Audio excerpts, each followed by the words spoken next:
Last month, I reluctantly did a video on the best 11 to have played under Pep Guardiola at Barcelona, Bayern Munich and Man City. I say reluctantly because so many world-class players have played under the Spaniard during his decade in football management that it was one popular suggestion that I slightly dreaded having to make. Naturally then, the top comment on that video was the similarly thankless task of putting together a best 11 of players who have played under Jose Mourinho. The Portuguese boss, who once labelled himself the special one, may have seen his stock fall a little over the last few months, getting the sack at both Chelsea and Manchester United, but Mourinho is still one of the finest managers of his generation and one of the most successful in the history of the sport. Mourinho has won 25 major trophies in total, most notably unexpected Champions League titles at Porto and Inter Milan, and league titles in Portugal, England, Italy and Spain. Clearly then, just like Pep Guardiola, the list of players Jose Mourinho has had under him since beginning his managerial career in the year 2000 is a long and illustrious one, and this isn't an easy task. I should point out that the players' performances under Jose Mourinho are what we are primarily interested in addition to their general ability as a footballer. Fernando Torres, for example, was an exceptional footballer, but he wasn't very good during his time under Jose. Here is Jose Mourinho's best 11 as far as I'm concerned.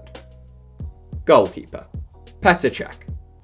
Jose Mourinho has had fantastic goalkeepers at just about every club he has managed, from Peter Cech at Porto to David De Gea at Manchester United. For quality, consistency and longevity though, the man I'm picking between the sticks is Chelsea legend Petr Cech. Signed from Rennes for £7.1 million, Cech was only Mourinho's second signing as Chelsea boss, but it would prove to be one of his shrewdest ever. Under Mourinho's guidance, Cech became the fastest goalkeeper to reach 100 Premier League clean sheets, doing so in 180 games, and set a Premier League record of 24 clean sheets in a single season. No goalkeeper has kept more clean sheets than Cech during the Premier League era, and that's in spite of a head injury, which I always thought did make him slightly less invincible. Right back, Sergio Ramos. He may have developed a reputation as one of the most formidable centre-backs of his generation over the last 5 or 6 years, but for the vast majority of Jose Mourinho's time in Madrid, Sergio Ramos played predominantly as a right-back. That is rather convenient for us, since competition is rife at centre-back in this 11 and a little less so at right-back. Ramos and Mourinho had a great relationship in Madrid, which is perhaps a little surprise, since both would happily slaughter their firstborn child in order to win a game of football. Mourinho managed Real from 2010 to 2013, and Ramos made the FIFA World 11 in 2011, 2012 and 2013. He's our starting right-back. Centre-back, Ricardo Carvalho. There will be those who disagree with my choices at centre-back, but I'm of the opinion that those people are wrong and that I'm right, so that's okay. Ricardo Carvalho is a genuinely world-class centre-back who still isn't fully appreciated by many in quite the manner that he ought to be. Jose Mourinho first managed a young Carvalho at Porto, where the duo enjoyed extraordinary success, before taking him to both Chelsea and Real Madrid. Intelligent and cultured, but still a fierce competitor, Carvalho only retired from football in 2017 at the age of 39. Centre-back, John Terry. The partnership of Ricardo Carvalho and John Terry at Chelsea was a near faultless one, so I make no apologies for reuniting the two here. Terry also possessed a natural positional sense, but he was much bigger, stronger, and more assertive than Carvalho. One of Jose Mourinho's first decisions as Chelsea manager was to make Terry the club's permanent captain, and the Englishman went on to become the first player to captain a team to 5 league titles during the Premier League era. A born leader and a world-class centre-back, Terry would captain this team, and his place in the starting 11 was never in doubt. Left back, Ashley Cole. The back 5 may look a little Chelsea-centric, but when one considers just how good Chelsea's defence was in Jose Mourinho's first stint at the Bridge, it is easy to see why. Jose Mourinho has managed 2 of the finest left-backs of the 2000s and 2010s in the forms of Marcelo at Real Madrid and Ashley Cole at Chelsea, and I'm a huge admirer of both. Marcelo played his best football at Real after Mourinho left the club though, and even at his peak, he was never as assured or accomplished defensively as the Englishman. Mourinho brought Cole to Chelsea in a fairly controversial move from Arsenal in 2006, and the fullback would spend the next 8 years at Stamford Bridge. An incredible attacking outlet down the left flank at Arsenal, Cole became a first-class defensive player under Mourinho, resulting in just about the complete fullback. Holding midfield, Claude Makelele. I am denied about this one for some time, since Jose Mourinho has had some excellent holding and defence midfielders available to him over the last couple of decades. To me though, Mourinho's tactical peak was his 4-3-3 at Chelsea, so we go with a similar lineup here. And if you want to free up the rest of your midfield and forwards when you already have a rock solid back four, you'd struggle to do better than sticking Claude Makelele in front of them. Almost solely defence-minded midfielders were not a common feature of the Premier League back in 2004, with box-to-box players being the theme of the day. Makelele's presence gave teams real problems counteracting Chelsea's style though, and he was just as important to their remarkable defensive record as Cech, Terry or Carvalho. He makes this team a stronger one, he reeks a Mourinho ball, and he starts for us in holding midfield. Central midfield. Frank Lampard.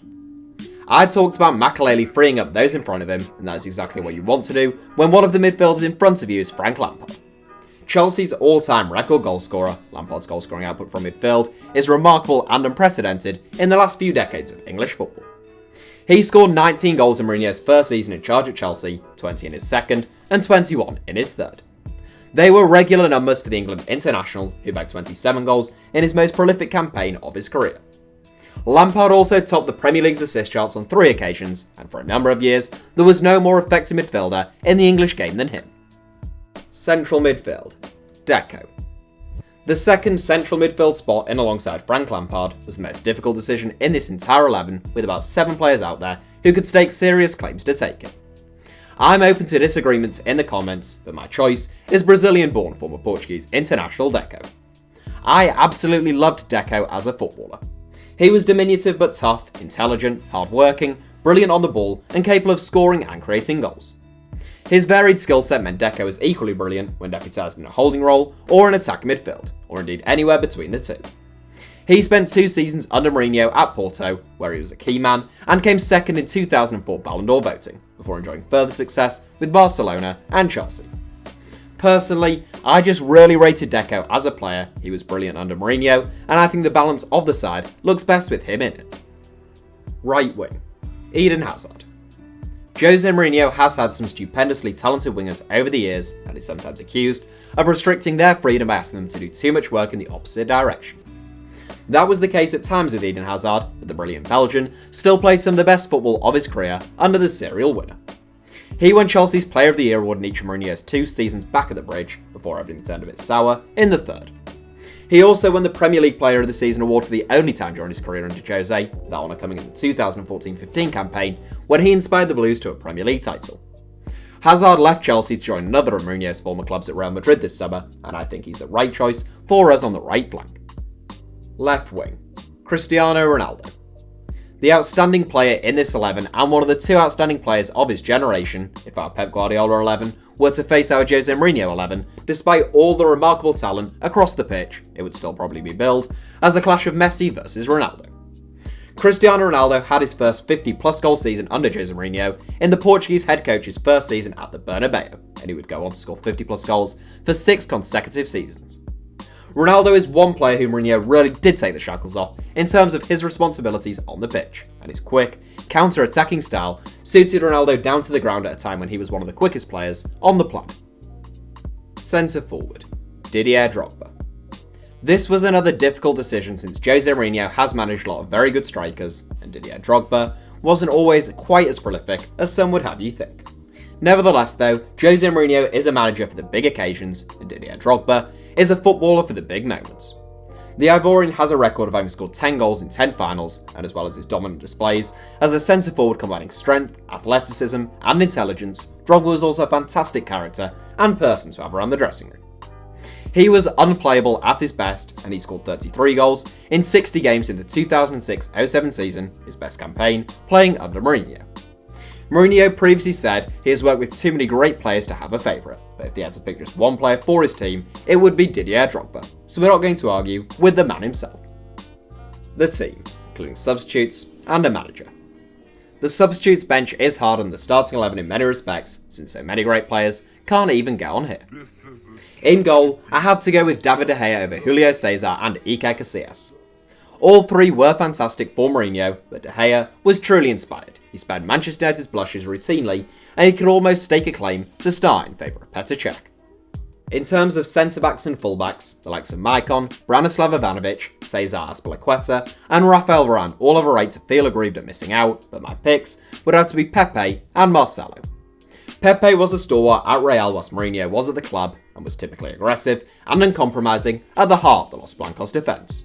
Meanwhile, it was under Jose Mourinho that Marcelo really had his breakout season at the Bernabeu, becoming the undisputed first choice in his preferred position. He got even better after Jose left the club, but still warrants a place on the bench. Claude Makelele's starting berth means Xabi Alonso has to settle for a place on the bench, seeing off competition from the likes of Javier Zanetti and Sami Khedira to do so. Then we have those tricky central and attacking midfield positions with candidates such as Michael Ballack, Cesc Fabregas, Mesut Ozil, Angel Di Maria, Luka Modric and Paul Pogba. All fine footballers, although all didn't play their best football under Jose. The two who make my bench are Michael Essien, who was just a force of nature pre-injury at Chelsea, and Wesley Sneijder, who was Inter Milan's talisman and probably the third best player in the world during the 2009-10 season. Lastly, up top, it was a choice to me between Karim Benzema, Samuel Eto'o and Diego Costa, and I simply have to go with Diego Costa. Feeding into the Sergio Ramos mentality that already permeates this team, Diego Costa is just a horrible footballer. Horrible to play against, horrible to officiate, and indeed, horrible to look at. Sorry, that was uncalled for. Costa never gives a defender a moment's peace, and he was crucial to Chelsea's 2014-15 Premier League title under Jose. Well, looking at the 11 as a whole, I think it's fair to say that's not a bad looking side. From back to front, we have Petr Cech in goal, Sergio Ramos at right back, Ricardo Carvalho and John Terry as the centre backs, Ashley Cole at left back, Claude Makelele in the so-called Makelele role, Frank Lampard, and Deco in front of him, Eden Hazard on the right, Cristiano Ronaldo on the left, and Didier Drogba through the middle, with a bench made up of David De Gea, Pepe, Marcelo, Xabi Alonso, Michael Essien, Wesley Sneijder, and Diego Costa. Please do let us know your thoughts on that starting 11 in the comments. How would it get on against our Pep Guardiola 11? And are there any other managerial 11s or any other type of videos you'd like to see from me? Thank you all for watching. Give us a like if you enjoyed the video. And obviously make sure you're subscribed to the one and only HITC Sevens.